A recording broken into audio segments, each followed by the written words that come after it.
La noche estaba tibia, con ese aire cargado de misterio que solo tienen las madrugadas de ciudad. Eran cerca de las 10:37 de la noche cuando Martín del Castillo, un hombre tranquilo, padre de familia, oficinista metódico y predecible, entró por la puerta de El Farol, un pequeño bar de barrio en las afueras de Salamanca. Vestía camisa celeste, zapatos lustrados, y cargaba el cansancio de una semana de trabajo interminable. Saludó al camarero con una leve inclinación de cabeza, pidió una cerveza y se sentó en la esquina más discreta del local. Nadie imaginaba que esa sería la última vez que alguien lo vería con vida. El bar estaba lejos de ser el típico escenario de desapariciones inquietantes. Era un sitio sencillo, con clientela habitual y sin pretensiones. Aquella noche había menos de 10 personas dentro, una pareja discutiendo en voz baja, 2 amigos viendo fútbol desde la barra y un hombre solitario revisando su móvil. Todo parecía normal, incluso aburrido. Pero la normalidad puede ser una máscara perfecta para el horror. Según los registros de las cámaras de seguridad, Martín nunca salió del bar. Ni por la entrada principal, ni por la puerta trasera que daba al callejón de servicio. A las 12:14, se le ve levantarse, pagar su cuenta en efectivo, sonreír cortésmente al camarero, y regresar hacia el baño. Luego, nada. La imagen simplemente se desvanece. No hay más rastros suyos. No volvió a la mesa, no salió caminando. Como si se hubiera esfumado en el aire. Al día siguiente, su esposa, Clara, reportó su desaparición. Dijo que nunca llegaba tarde sin avisar, y que aquella noche, tras recibir un escueto mensaje de «ya voy para casa», su móvil quedó apagado. Lo más desconcertante era que el mensaje había sido enviado exactamente a las 12:15, un minuto después de que Martín desapareciera de las cámaras. La policía comenzó la investigación con escepticismo. Pensaron en una fuga voluntaria, una infidelidad, una crisis de identidad. Pero todo eso se desmoronó cuando inspeccionaron el bar y no encontraron absolutamente ninguna salida oculta, ningún acceso subterráneo, ningún indicio de violencia. Solo una puerta al baño que conducía a 2 cubículos y un viejo armario de limpieza. Todo parecía intacto. Todo, menos una pequeña anomalía. Detrás del armario, al moverlo, encontraron una antigua compuerta tapiada, una que no figuraba en los planos modernos del edificio. Estaba sellada con bloques de cemento y tenía inscripciones en latín que parecían más decorativas que funcionales. Los dueños del bar, al ser interrogados, dijeron no tener idea de su existencia. El local había sido reformado hacía más de 30 años, y nadie recordaba nada relacionado con esa estructura. La compuerta fue abierta por orden judicial. Lo que encontraron al otro lado dejó a todos en un silencio sepulcral. Un pasadizo angosto, de piedra húmeda y fría, descendía serpenteando hacia las entrañas del subsuelo. No había luz, ni ventilación, ni rastro alguno de que alguien hubiera bajado recientemente. Sin embargo, al fondo, a unos 15 metros bajo tierra, había una pequeña sala circular. En el centro, una silla metálica oxidada. Y en la pared, dibujos tallados que parecían rituales. Entre ellos, una figura. Un hombre sentado, con una mano levantada, idéntico a Martín. El hallazgo fue ocultado al público por semanas. El caso comenzó a rodearse de rumores, teorías conspirativas y silencio oficial. Algunas voces dentro de la policía afirmaban haber sentido náuseas y vértigo al entrar al túnel. Un agente incluso presentó síntomas de ansiedad severa y se negó a volver a trabajar. El psicólogo del equipo afirmó que lo que vieron no podía explicarse con lógica. Clara, mientras tanto, se aferraba a la idea de que su esposo estaba vivo. Comenzó a recibir cartas anónimas con palabras crípticas: «Lo elegiste tú, el farol no alumbra, guía, él aún observa desde abajo». Las cartas estaban escritas a mano, sin remitente, y con tinta que parecía haber sido diluida en vino. Una de ellas incluía una fotografía en blanco y negro de Martín, vestido exactamente como la noche de su desaparición, pero con una expresión en el rostro que nunca había tenido, una mezcla entre resignación, comprensión y un profundo, inexplicable terror. La historia llegó a oídos de periodistas independientes que comenzaron a hurgar más allá del informe policial. Uno de ellos, Javier Molina, descubrió que en el mismo sitio donde hoy se levanta El Farol, en el siglo XIX había existido una sociedad secreta conocida como los Hijos de la Penumbra. Se reunían en sótanos para llevar a cabo lo que ellos llamaban rituales de tránsito. En sus documentos, hablaban de ofrendas humanas voluntarias, de pasajes entre planos, de hombres que desaparecían sin dejar rastro. Lo más perturbador, en uno de sus archivos antiguos, había una lista de nombres. El último de todos, escrito con tinta roja, era M. del Castillo. El hallazgo provocó una nueva ola de teorías. ¿Había sido Martín elegido por algo mucho más antiguo y oscuro que cualquier crimen común? ¿Era El Farol un punto de cruce entre mundos? ¿Por qué nadie lo había visto salir? ¿Y cómo alguien que supuestamente había desaparecido, pudo enviar un mensaje después de que se le perdiera el rastro? La investigación tomó un giro más profundo y enigmático cuando Clara, incapaz de encontrar respuestas entre la policía y los medios, decidió regresar al bar por cuenta propia. Fue una noche lluviosa, cuando el local se encontraba cerrado por reformas tras la presión mediática. Con la ayuda de Javier Molina, el periodista que había destapado la historia de la sociedad secreta, lograron entrar por una puerta lateral. Ambos bajaron con linternas potentes, descendiendo por el mismo pasadizo que los investigadores habían sellado semanas antes. Lo que encontraron allí no estaba en ningún informe. El aire estaba más denso, casi sólido, y la humedad les calaba hasta los huesos. En la sala circular, las paredes parecían haber cambiado. Los símbolos habían crecido, como si hubieran sido alimentados con el paso del tiempo. En el centro, ya no había una silla, sino un espejo antiguo de marco dorado, cubierto por una tela de terciopelo negro. Clara, con las manos temblorosas, retiró el velo.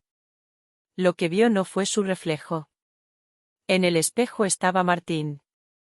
De pie, inmóvil, vestido como aquella noche, mirando fijamente hacia adelante. No reaccionaba al movimiento, ni a las palabras. Solo estaba ahí, como atrapado dentro del vidrio. Su expresión era la misma que en la fotografía enviada, serena, pero devastada por dentro. El reflejo no mostraba ni a Clara ni a Javier. Solo a Martín, solo a él. Javier intentó tomar una foto, pero su cámara no reaccionó. Al revisar el visor, todas las imágenes anteriores estaban borrosas, distorsionadas por un velo de luz rojiza. Fue entonces cuando se escuchó un sonido profundo, como un suspiro que provenía de la piedra misma. Clara retrocedió, pero el espejo comenzó a empañarse desde adentro. Aparecieron palabras, como si fueran escritas con un dedo: aún no es tiempo. Luego, el vidrio se oscureció por completo, y la figura de Martín desapareció. Esa misma noche, Javier publicó un artículo en un blog de periodismo alternativo. El texto fue eliminado a las pocas horas, su cuenta desactivada, su nombre eliminado de los registros de la página. Clara intentó comunicarse con él sin éxito. Fue como si se hubiera desvanecido del mundo, igual que Martín. Su número dejó de existir, su correo rebotaba. 2 días después, recibió una caja sin remitente. Dentro, solo había un cuaderno cubierto con cuero viejo y un reloj de bolsillo detenido en la hora a las 12:15. El cuaderno estaba escrito a mano con una caligrafía firme. En él, Javier narraba todo lo que no pudo publicar. Hablaba de un culto que aún estaba activo, disfrazado en estructuras modernas. Aseguraba que varios puntos en España, y en otras ciudades del mundo, ocultaban lugares similares al del bar, conectados por pasadizos construidos sobre antiguos templos. El texto afirmaba que esas estructuras eran umbrales, y que Martín no estaba muerto, sino del otro lado. Javier también decía que él había sido observado desde que publicó su primer artículo. Que ellos sabían quién buscaba, y que el espejo era una prueba, un anzuelo. Si ves tu reflejo, estás a salvo, escribió. Si ves a otro, ya te han elegido. Clara dejó de trabajar. Vendió la casa, cambió de ciudad. Pero cada vez que entraba en un lugar con un espejo antiguo, no podía evitar acercarse, solo para comprobar que seguía viéndose a sí misma. En una ocasión, en un hostal rural de Zaragoza, el espejo del baño parpadeó por un segundo. vio una figura detrás de ella, idéntica a Martín, de pie, inmóvil. Cuando se volteó, no había nada. Pero en el cristal, una vez más, aparecieron letras que se borraron lentamente. Ahora sí puedes verlo. Desde entonces, Clara no ha hablado con nadie de lo ocurrido. Pero el caso ha seguido creciendo como una leyenda urbana, alimentada por foros de Internet, vídeos eliminados y testimonios anónimos. Algunos aseguran haber visitado El Farol antes de su cierre definitivo y haber sentido un extraño impulso de bajar al sótano. Otros juran haber soñado con una silla metálica, una sala de piedra y una voz que les decía: no es tu hora, pero pronto. Lo más inquietante es que otros casos similares han comenzado a surgir. En otras ciudades, con nombres distintos, pero patrones idénticos, un hombre o una mujer entra en un bar, o una librería antigua, o una cafetería vieja, y nunca vuelve a salir. Las cámaras no los registran saliendo. Sus móviles envían un último mensaje. Siempre a la misma hora, 12:15. Nadie ha podido explicar la conexión. Las autoridades descartan las coincidencias como exageraciones, y los psicólogos las llaman manifestaciones colectivas de estrés. Pero entre los que investigan a fondo, entre los que no aceptan el silencio como respuesta, hay una teoría persistente: algo está ocurriendo en las sombras. Algo que trasciende la lógica, el tiempo y la realidad. Y ese algo comenzó con Martín del Castillo. Clara se despertó aquella noche con el corazón acelerado. Había soñado con el mismo bar, aunque ahora parecía más antiguo, como si el tiempo allí transcurriera de forma distinta. En el sueño, las paredes estaban cubiertas de retratos en blanco y negro, todos con rostros inexpresivos que parecían mirarla. En el centro del salón, la misma silla metálica, vacía, iluminada por una lámpara oscilante. Y detrás de ella, la silueta de Martín, observándola en silencio. Al despertar, su reloj marcaba 12:15. Intentó convencerse de que todo era producto de su mente agotada, pero la ansiedad no desaparecía. Fue entonces cuando decidió leer nuevamente el cuaderno de Javier. Había una página que no recordaba haber visto antes. El papel estaba más amarillo que los otros, casi deshecho por la humedad. Allí, Javier describía un símbolo, una especie de espiral invertida, rodeada de líneas que imitaban una brújula, que supuestamente marcaba los puntos donde los umbrales podían abrirse. Según su investigación, aquel símbolo aparecía en documentos antiguos, enterrados entre archivos eclesiásticos del siglo XVII, y más tarde en informes desclasificados de la Guerra Civil. Había sido considerado durante décadas como un diseño esotérico sin sentido, hasta que empezó a repetirse en escenas de desapariciones misteriosas. La última nota de esa página decía: el símbolo no solo señala el lugar. También señala al próximo. Con el paso de los días, Clara empezó a notar cosas que antes no estaban ahí. Una inscripción en su buzón que desapareció al tocarla. Sombras en las ventanas cuando no había nadie en casa. Y una figura, la de un hombre delgado con chaqueta negra, que cruzaba la calle frente a su edificio cada noche a la misma hora, siempre sin mirar hacia ella, pero siempre deteniéndose justo frente a la farola que parpadeaba. Una noche, decidió seguirlo. La figura caminó por calles estrechas, girando en esquinas oscuras que parecían no existir en su ciudad. Clara intentó mantener la distancia, pero pronto notó que la ruta no tenía sentido. Había pasado 3 veces por la misma panadería cerrada, y sin embargo, los relojes marcaban solo 10 minutos desde que salió de casa. Finalmente, la figura se detuvo frente a un edificio abandonado, sin nombre, sin ventanas, cubierto por plantas que no crecían en esa zona desde hacía años. La puerta, oxidada, se abrió sola. Dentro no había luz. Solo un silencio espeso, como si todo el sonido del mundo hubiese sido succionado por esas paredes. Clara bajó por una escalera espiral que parecía no tener fin. En cada peldaño, sentía que los latidos de su corazón resonaban como campanadas. Al llegar al fondo, un corredor largo se abría, flanqueado por espejos cubiertos con sábanas viejas. Al fondo, una puerta entreabierta dejaba escapar un hilo de luz azulada. Allí estaba él. Sentado. Tranquilo. Como si nunca se hubiera ido. Martín. Se giró lentamente al verla y esbozó una sonrisa triste, como si llevara siglos esperándola. Clara corrió hacia él, pero al intentar abrazarlo, su cuerpo se desvaneció como humo. Solo quedó una frase grabada en el asiento de la silla: aquí, el tiempo se detiene. Pero el amor lo atraviesa todo. La sala comenzó a temblar. Los espejos vibraban, y las sábanas cayeron una a una, mostrando reflejos distorsionados de otras personas, de otras vidas, de otras desapariciones. Clara entendió entonces que estaba en el núcleo del misterio. Que el lugar no era solo un portal físico, sino emocional. Una amalgama de energías atrapadas por decisiones, miedos y promesas no cumplidas. Una voz la rodeó. No tenía género, ni tono humano. Era como un pensamiento ajeno incrustado en su mente: tú abriste la puerta. Tú debes cerrarla. O se abrirá para siempre. Clara despertó en su cama, empapada en sudor. Revisó su móvil: 12:15.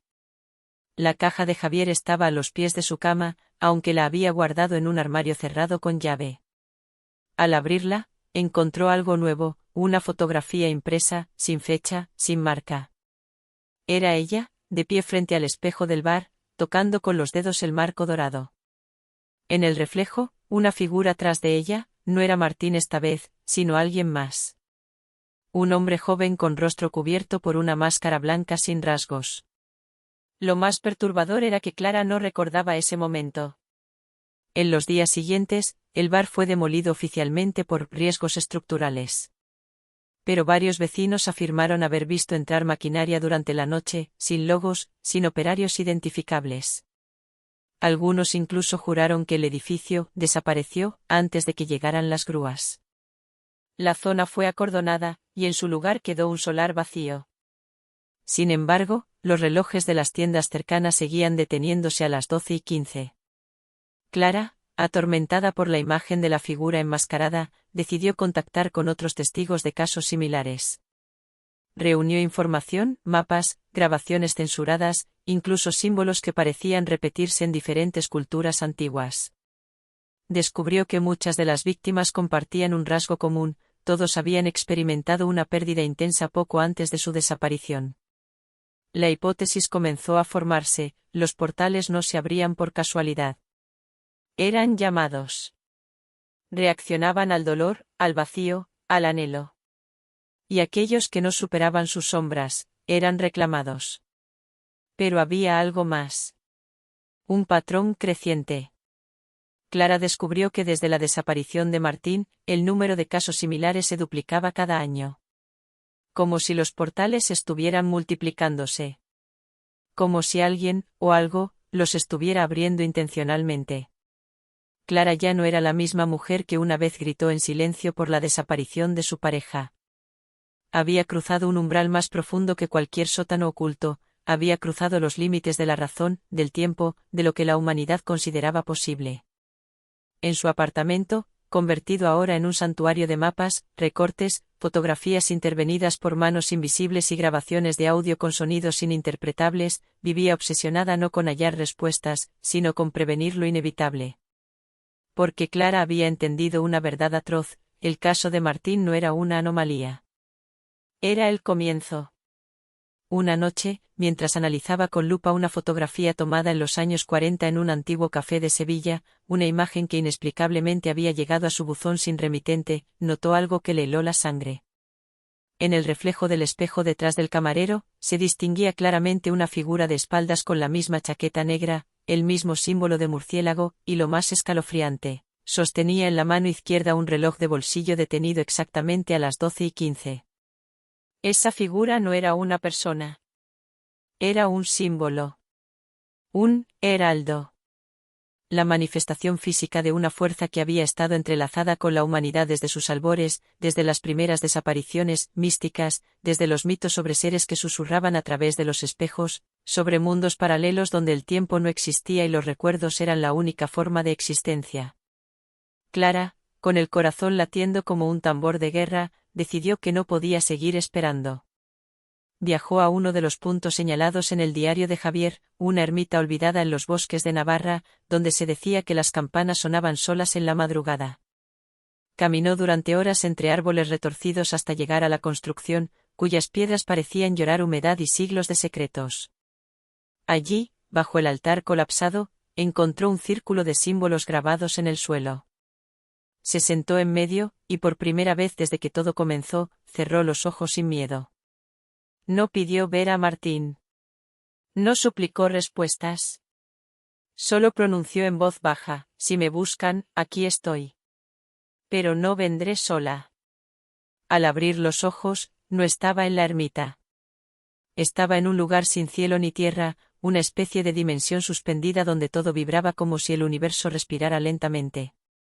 Frente a ella, miles de espejos flotaban, cada uno mostrando escenas diferentes, abrazos detenidos en el tiempo, rostros llorando en silencio, personas caminando sin darse cuenta de que estaban siendo observadas.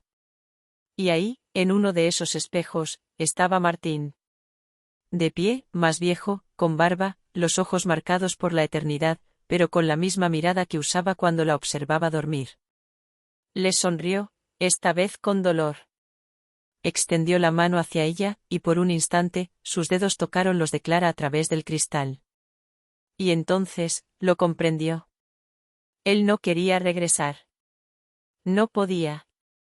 Porque ya no pertenecía a ese mundo. Pero Clara sí. Y tenía una misión: evitar que más cayeran en el abismo, en el olvido, en esa dimensión donde los que no sanaban sus heridas eran arrastrados por su propio dolor. Cuando regresó, la ermita ardía en silencio. Nadie supo quién la incendió. Clara no fue encontrada en los alrededores. Pero en su apartamento, sobre la mesa, había una grabadora encendida. En ella, una voz suave, la suya, decía: los portales no se cierran con fuego. Se cierran con verdad. Con memorias que ya no duelen. Con amor que no necesita un cuerpo. Martín vive. No aquí, pero vive. Y no permitiré que nadie más desaparezca sin ser recordado. Desde entonces, comenzaron a circular vídeos en foros clandestinos con el nombre El Eco de Clara. Eran fragmentos de grabaciones, apariciones inexplicables, fotografías que solo podían verse a través de filtros térmicos, y audios donde voces decían nombres de personas desaparecidas hace décadas. Nadie supo quién los subía. Nadie sabía de dónde provenían. Pero cada publicación terminaba con la misma frase: no estamos perdidos. Solo estamos esperando que alguien recuerde. El fenómeno creció tanto que autoridades de varios países intentaron bloquear el contenido, alegando riesgos psicológicos. Pero mientras más intentaban silenciarlo, más se propagaba. Porque la gente comenzó a recordar. A buscar. A no ignorar. El caso de Martín del Castillo, el hombre que entró a un bar y nunca salió, dejó de ser una anécdota misteriosa. Se transformó en una advertencia. En un espejo donde todos se miraban y se preguntaban: ¿estoy realmente aquí, o ya empecé a desaparecer? Y así, el legado de Clara no fue encontrar a su amor, sino despertar a los demás. Mostrar que en cada esquina, en cada bar, en cada reflejo, puede haber una historia sin final. Y que solo mirando de frente a nuestras propias sombras podemos cerrar las puertas que llevan al olvido eterno. Porque hay ausencias que duelen, pero hay silencios que matan. Y este, amigos, no es el final. Es el comienzo de una nueva manera de ver el mundo. Un mundo donde los espejos no solo reflejan lo que somos, sino lo que podríamos perder, si dejamos de mirar.